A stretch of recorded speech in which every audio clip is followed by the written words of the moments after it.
My name is Talia. I'm 26 and I can still pinpoint the exact moment my family quietly fractured, just days before Thanksgiving.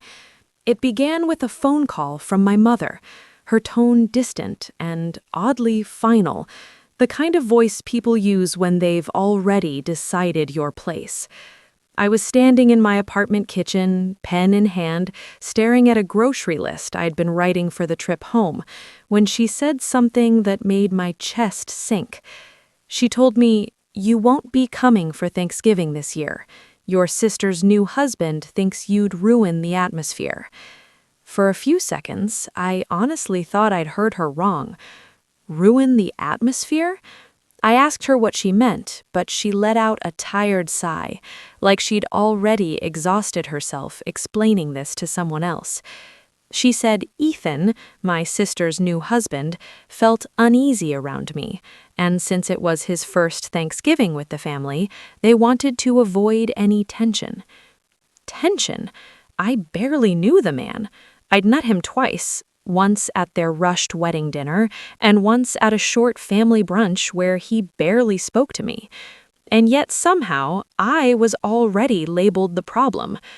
I stood there gripping my phone as my mom continued talking, calmly justifying why excluding her own daughter from the family holiday made perfect sense. She said it was only for this year, that maybe next year things would be different. But what hurt most wasn't the excuse. It was how effortlessly everyone seemed to go along with it. My sister hadn't called. My dad hadn't called. It felt like they'd all silently agreed that I no longer belonged at the table. That old familiar feeling settled in, the one I'd grown up with, always slightly out of place, always the extra piece that didn't quite fit. I wanted to argue, to defend myself, to ask what Ethan had actually said about me, but I knew how that would go. If I pushed back, they'd say I was proving his point. So instead, I did the one thing no one expected. I stayed quiet. I told my mom I understood and ended the call. That night, I sat alone in my apartment as the silence pressed in. Outside, the city glowed with early holiday lights. But inside me, everything felt empty. The words replayed over and over in my head. "You won't be at Thanksgiving this year." It sounded less like a request and more like a sentence. Eventually, sadness gave way to anger. Who was Ethan to decide whether I belonged in my own family? And why were they letting him? I replayed our brief interactions. At the wedding dinner, he'd watched me closely when I mentioned my job, like the information unsettled him. At brunch, he'd asked careful questions about my role, my office, my position. At the time, I'd brushed it off as awkward small talk. Now, lying awake in the dark, I wondered if there had been something else behind his eyes, something like fear. Still, it didn't add up. I hadn't done anything to him. I barely knew him well enough to offend him. By midnight, I forced myself to stop dwelling on it. If my family didn't want me there, fine. I'd make my own Thanksgiving plans. A simple meal, movies, maybe even a short solo trip. I told myself I was okay, but the rejection lingered like a bruise that hadn't faded yet. The next morning, I threw myself into work, determined to bury the whole thing. My downtown office was already buzzing when I arrived, phones ringing, coffee in the air, the familiar rhythm of routine. Work had always been the one place where things made sense, where I was needed instead of excluded. I'd barely sat down and opened my laptop when my assistant knocked on the door. She looked uncertain. "Talia," she said carefully, "there's a man at reception asking for you. He says it's urgent." I frowned. I wasn't expecting anyone. Did he give his name? She hesitated, then nodded. "Ethan." My stomach tightened instantly. Why was my sister's husband here? For a brief moment, I wondered if something terrible had happened to my family, but my assistant didn't look alarmed, just confused. I stood, straightened my jacket, and walked toward reception, my thoughts racing. When I turned the corner and saw him, he looked nothing like the calm, polite man I'd met before. He was pale, tense, almost frantic. The second his eyes met mine, his face drained of color, like he'd seen something impossible. For a heartbeat, neither of us moved. Then chaos. His chair scraped violently across the floor as he jumped up, staring at me in pure panic. The lobby went quiet, except for the hum of computers and distant phone calls. Employees turned to stare.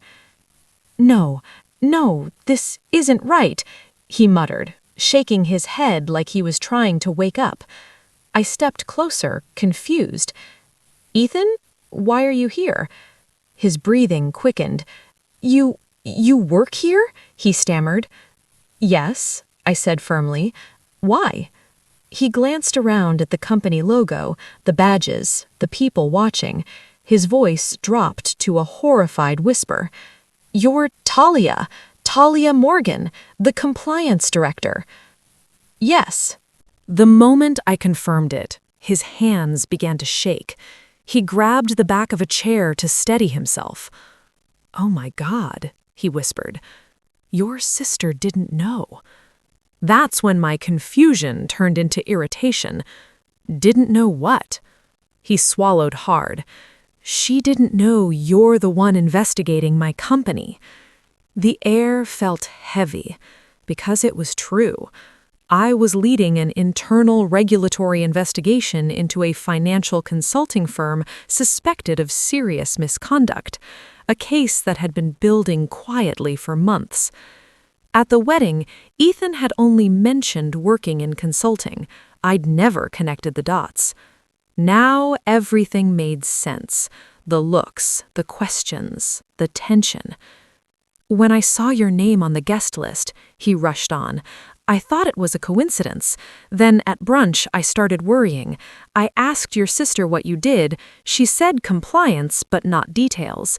I was scared you'd figure out where I worked." I crossed my arms. "So you told my family I'd ruin Thanksgiving?"